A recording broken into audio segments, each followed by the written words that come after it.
The late afternoon sun dipped behind the oaks of Savannah, Georgia, casting golden light on the chapel courtyard.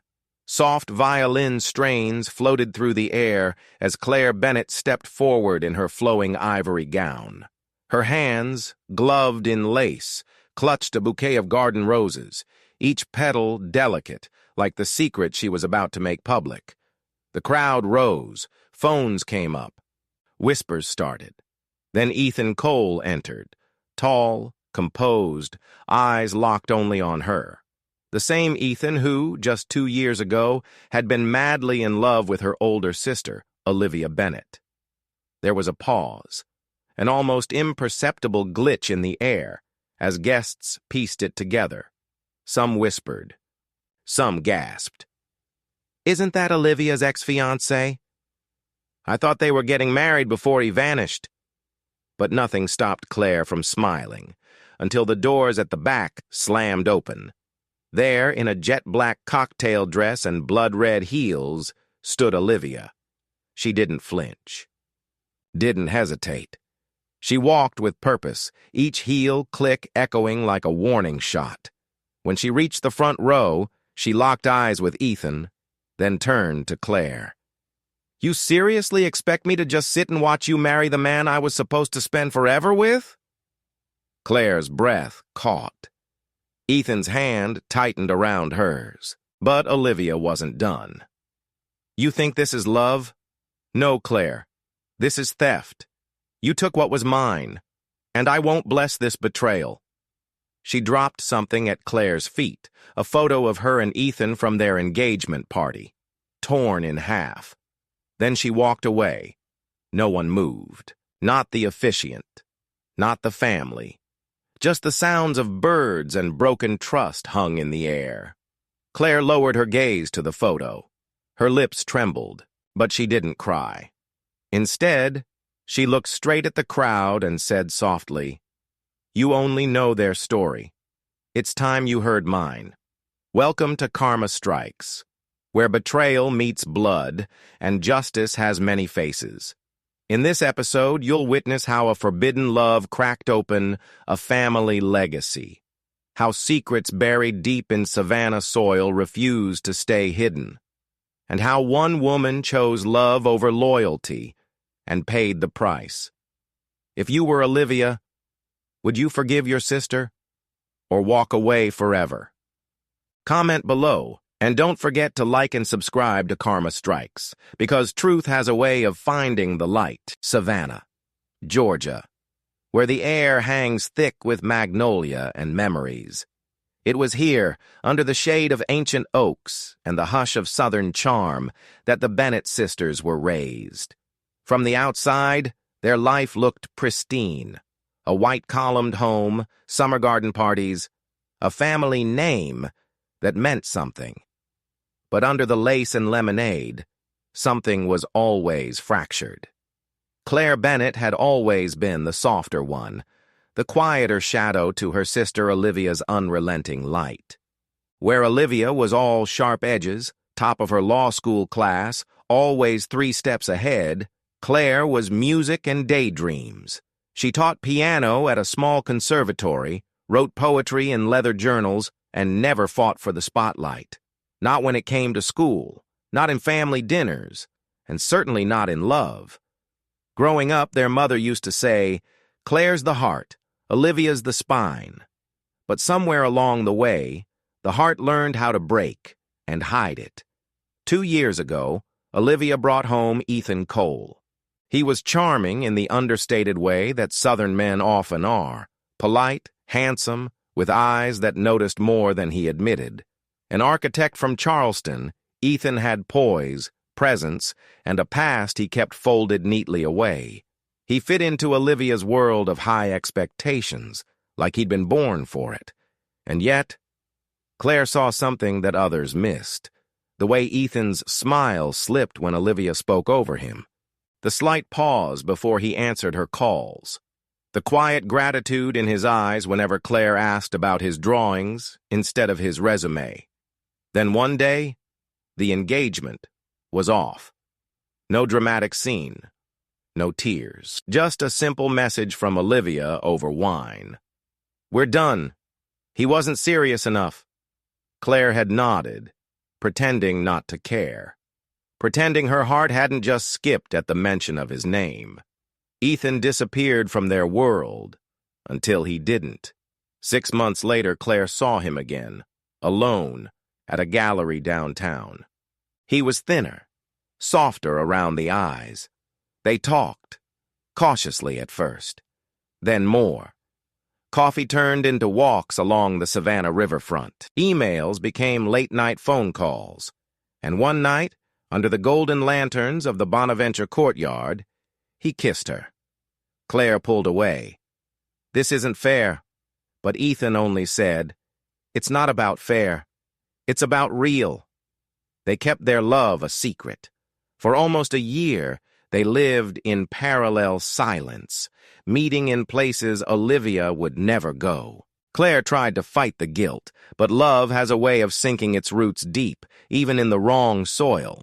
What she didn't expect was the proposal. It happened on her birthday. Quiet, intimate, just them and the sound of cicadas. Ethan knelt, holding a sapphire ring instead of a diamond. "Because you're not like anyone else," he said. Claire said yes, but the moment she did, a knot formed in her chest, and it never left. There were signs. Her mother's sudden nervous glances. A call from an old family friend who said cryptically, "Just be careful, Claire. Not everything ended the way you think." And Ethan, who sometimes stared too long at the lake house where he once promised Olivia forever. One night, Claire opened a drawer in Ethan's apartment, looking for wrapping paper, and found a box of old letters from Olivia. Some unopened. She didn't read them. She couldn't. Instead, she placed the ring on her finger, smiled through her doubts, and began planning a wedding she prayed wouldn't tear everything apart. But something was coming. She could feel it like a storm gathering behind the heat, a tension in the wind, a truth rising from the ground.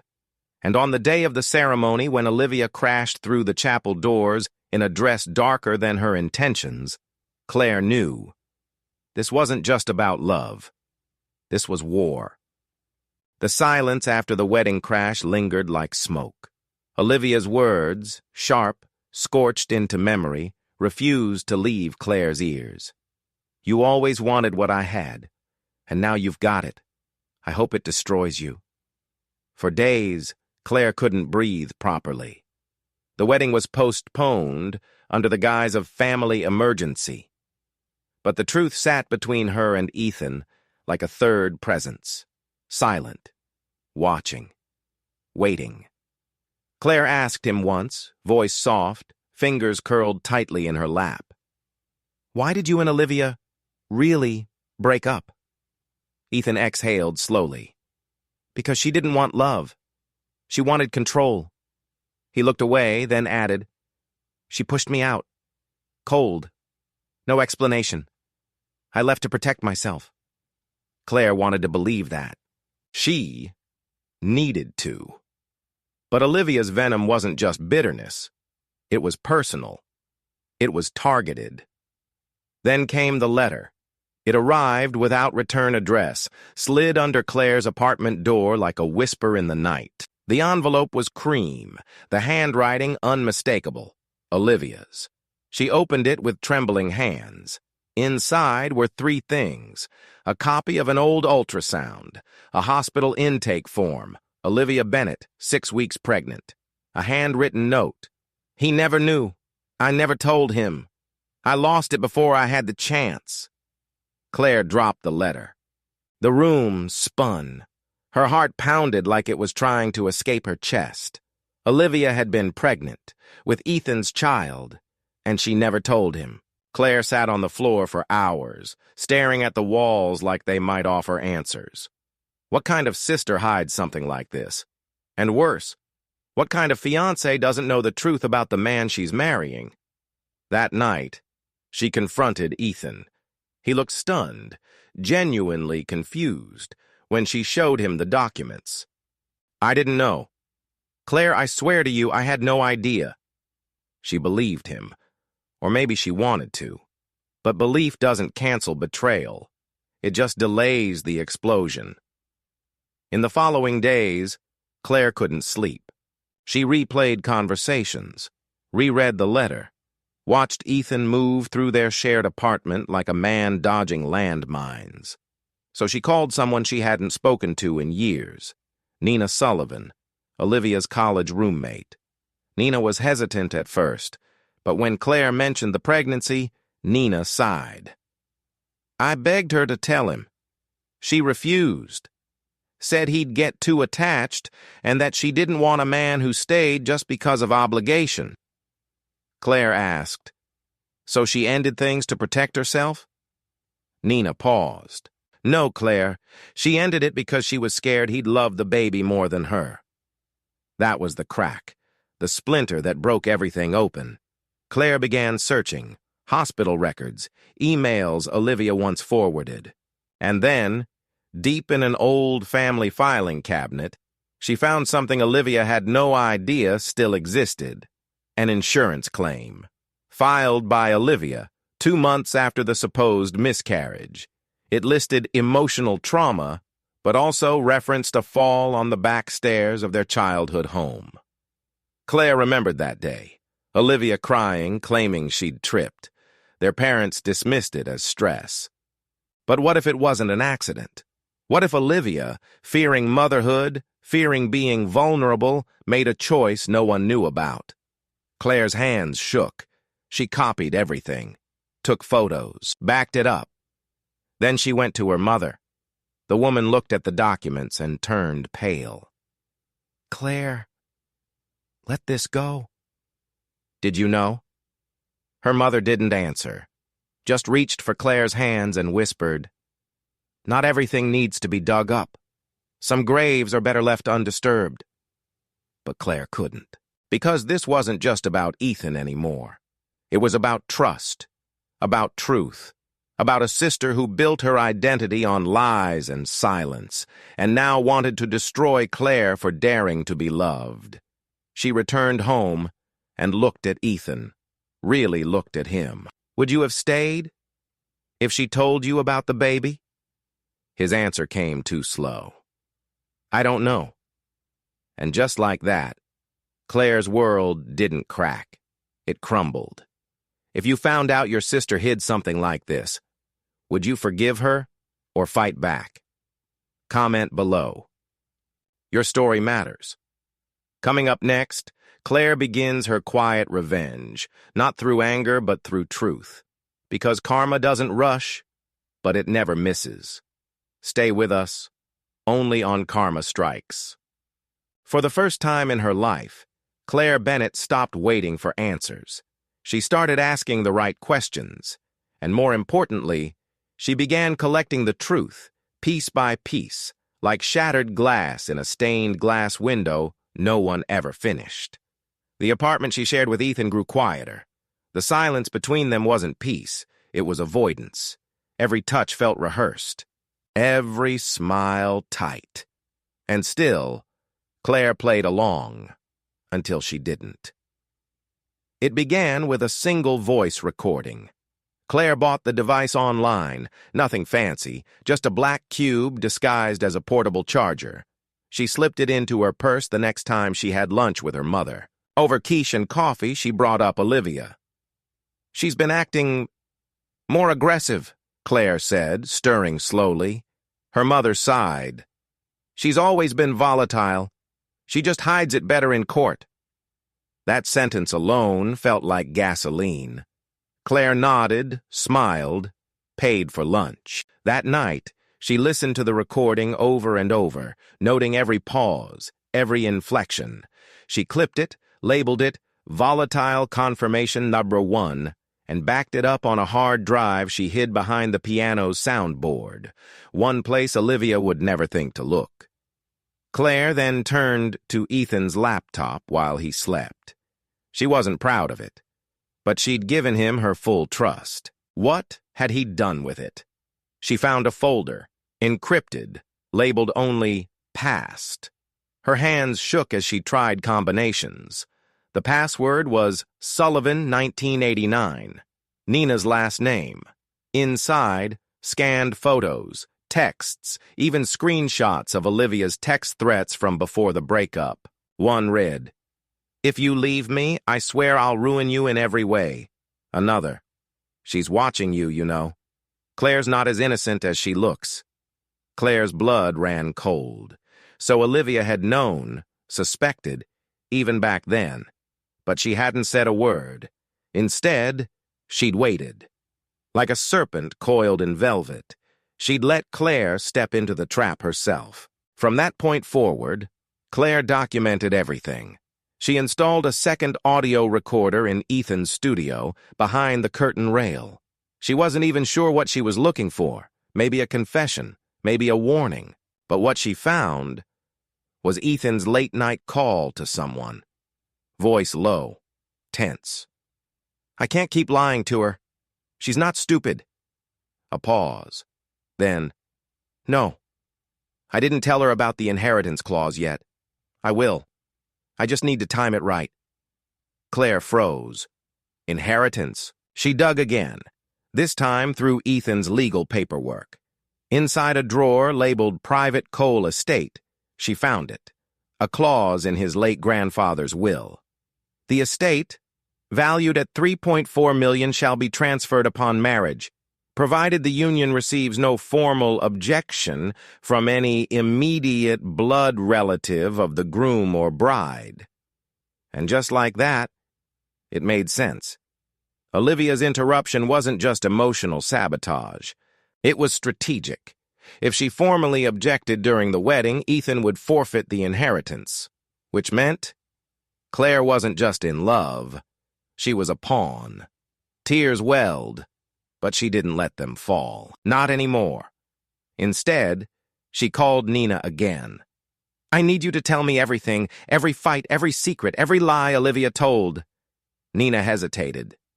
"Claire, this could destroy your family." Claire's voice was steel. "Then let it burn." They met in Nina's bookstore, the one she ran quietly on the edge of the Savannah Historic District. Nina came armed with a flash drive and a story.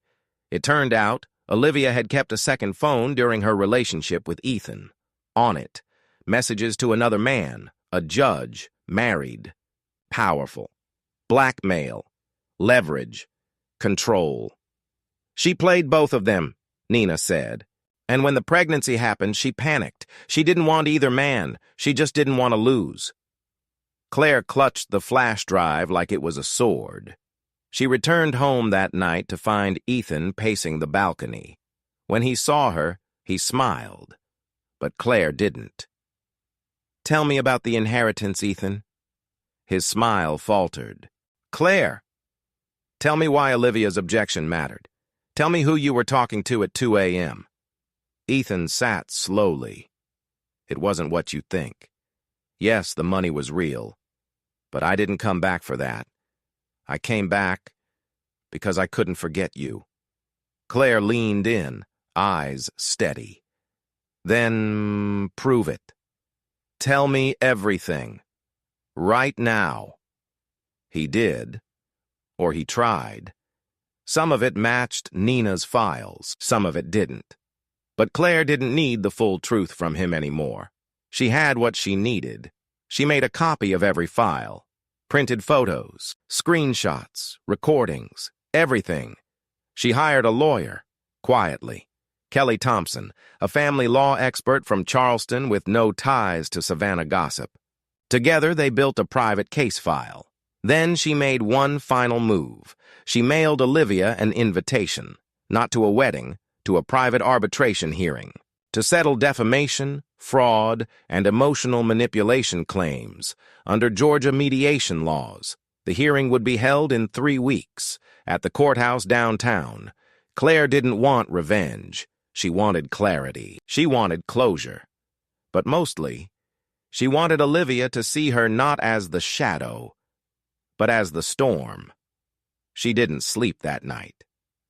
Claire sat by the window, the courthouse letter clutched in her hand, watching the rain streak the glass like 1,000 unspoken things. Downstairs, the Savannah streets whispered with wind, and in her mind, Olivia's voice echoed, taunting, trembling, unraveling. But this time, Claire wasn't scared. Not of Olivia, not of Ethan, not of the truth. She rose with the dawn, poured herself a coffee, and pinned the final printouts to the inside of a slim black folder, the kind lawyers carry when they know what they're walking into. No more secrets, no more pretending. If the past was going to scream, she was going to let it. Loudly, publicly. Because some storms aren't accidents. They're scheduled. And this one? It had Claire Bennett's name all over it. The courtroom in downtown Savannah was smaller than expected. Modest wooden benches, faded Georgia seals, and a hush thick enough to hear your own doubts breathing. Claire Bennett sat at the plaintiff's table, dressed in black, not for grief, but for reckoning. Next to her, Attorney Kelly Thompson flipped through files, calm and precise. Claire said nothing. She didn't need to. Her presence was the argument. Across the aisle, Olivia Bennett entered, late, deliberate, a navy dress, hair immaculate, eyes unreadable. She gave the judge a cool nod, then sat without looking at Claire. The silence between them was no longer awkward. It was war. The Honorable Judge Myra Hastings adjusted her glasses and addressed the room. This hearing concerns a private civil petition filed by Claire Bennett regarding defamation, obstruction, and psychological coercion by the defendant, Olivia Bennett. We proceed under closed arbitration. Kelly stood, voice smooth. For over a year, my client has endured a calculated campaign of sabotage disguised as sisterhood. Today, we will prove that Olivia Bennett not only interfered in her sister's personal life, but did so with knowledge of financial clauses that would benefit from such interference. Olivia scoffed. Barely. Kelly hit play. A recording. Ethan's voice. No, I didn't tell her about the inheritance clause yet. I will. I just need to time it right. A collective shift in the room. Even Olivia's eyes flickered. Claire sat still. Exhibit A. The clause in the Cole estate, which voided a $3.4 million inheritance if any immediate family member objected at the wedding. Exhibit B. The viral clip of Olivia interrupting the ceremony. Her voice filled the courtroom again. You seriously expect me to just sit and watch you marry the man I was supposed to spend forever with? Claire stood. Her voice didn't shake. This wasn't about heartbreak. This was about sabotage. She didn't want him. She just didn't want me to have peace. The judge listened. So did the room. Then Olivia spoke. She's twisting this. I objected because they were already emotionally involved before Ethan and I ended. I have proof. She handed over a printed email, Ethan to Claire, dated months before their breakup. To the girl who makes silence feel like home. Claire flinched. I never saw that email. Olivia turned to the judge. Because she deleted it. Guilt does that. But Kelly was ready. We have metadata confirming this email was fabricated, timestamp altered through a third-party spoofing tool, forensic analyst's affidavit included. Twist 1, deflected. Then came twist 2. Kelly slid one final folder to the judge. Inside, screenshots from Olivia's second phone, messages with Judge Harvey Miles, romantic, strategic, potentially criminal. Kelly spoke softly. The defendant attempted to influence legal decisions through personal leverage. This includes awareness of today's hearing and attempts to intercept filings. Olivia's mouth opened, then closed. Judge Hastings leaned forward. Miss Bennett, have you communicated with Judge Miles in relation to any party here? No answer. Just stillness. And shame. Claire watched her sister, this woman who once braided her hair and bullied her into silence, fold under truth. And it didn't feel like victory. It felt like breath. Outside, the summer wind was rising. Claire stepped onto the courthouse steps, head high, not triumphant, but clear. The storm hadn't broken her. It had rebuilt her. Some justice doesn't wear robes. It wears resolve. She didn't rush. Some truths are too heavy to carry quickly, and some endings don't ask for applause. They ask for breath. This wasn't victory. Not really. It was clarity. And sometimes, that's enough. She walked forward, not to escape the storm, but because she'd finally learned how to stand inside it without shaking. What happens when the storm passes? But the damage remains? We're not done yet. If this story found something in you, stay. And if it hurt in a way that felt familiar, you're not alone. This is Karma Strikes, and the quietest justice is the one that lingers. It wasn't rain. It was just Savannah's heat brushing against her skin, the way southern summer always did, like a reminder that no matter what burned down, the world would still sweat. Claire Bennett stood on the back porch of her childhood home, barefoot, holding a coffee that had long gone cold. The wooden floor beneath her creaked the way it used to when she and Olivia snuck out as teens. Except now, only one of them remained here. It had been 6 weeks since the courthouse hearing. 6 weeks since Olivia's silence dropped like a curtain between who they were and who they would never be again. No appeal, no apology, just absence. And in that absence, Claire found something she never expected. Stillness. At first it was strange, to not feel fear in her own body, to not scan every message for venom, to not brace herself when someone said her name like it carried weight she hadn't earned. Freedom, it turns out, doesn't arrive with fireworks. It arrives in fragments. The first came when she reopened her mother's upright piano, untouched for years, and let her fingers find a melody of her own, not the one she'd been trained to play. The second, when she donated Olivia's last birthday gift, a leather journal Claire had never dared write in, to the local library. And the third, when she stood in front of her mirror, no makeup, no jewelry, no performance, and finally said out loud, "You didn't deserve what happened to you, but you did deserve what came after you tried to silence me." Not all truths are gentle. Some come with ash still clinging to them. Olivia had retreated from public life. Word was she'd moved to Asheville, North Carolina, tucked into a mountainside house with too many windows and not enough visitors. Claire didn't try to find her. She didn't need to. Some wounds don't close with time. They close with distance. As for Ethan, his name no longer felt heavy, just familiar, like a novel once loved, now back on the shelf. He wrote one letter, handwritten, no return address.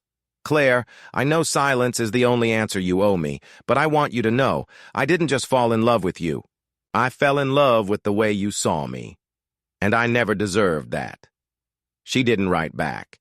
She just folded the letter and placed it in a locked drawer next to her restraining order and next to her first composition, titled Not Her Shadow. It was haunting, and it was hers. Claire's studio opened quietly on a rainy Sunday. The quiet room sat 2 blocks from the river, its walls covered with notes and drawings from survivors of silence. Young girls, divorced fathers, a nurse who once sang in secret. No one asked why you came. They only asked, "What do you need today?" She ran workshops, taught piano, left a jar at the front labeled, "Things you wish someone had said to you." People filled it, every week. One note read, "I'm proud of you, even if no one else says it." Another, "You were never too sensitive. They were just too cruel." Claire read them all, and sometimes, when she was alone, she added one of her own. Because healing isn't linear, it's circular. You revisit, re-grieve, relearn, but you do move. One morning, a high school girl walked in. She looked nervous, clutching her backpack like armor. "I saw your video," she whispered. Claire tilted her head. "The one from the court. You didn't yell. You didn't cry. You just looked at her like she couldn't hurt you anymore." Claire smiled, not wide, but real. "She couldn't," she said. "Not anymore." The girl stayed 3 hours, drew a picture, wrote a song, left with her head a little higher. That night, Claire cried, not from pain, from purpose. Her parents, once silent, began writing postcards, one each month, always signed the same way. "We see you. We're sorry it took us this long." Forgiveness didn't rush in. It drifted, like the tides in Savannah, slow, inevitable. So how did it end? It didn't. Stories like Claire's don't end. They echo. In women who finally say no. In men who break patterns they were taught to carry. In children who grow up knowing silence is not safety. And somewhere in that echo, maybe Olivia hears it too. Not out of guilt, but recognition. Because even if no one clapped when Claire walked out of court, the world shifted anyway. Just a little, but forever.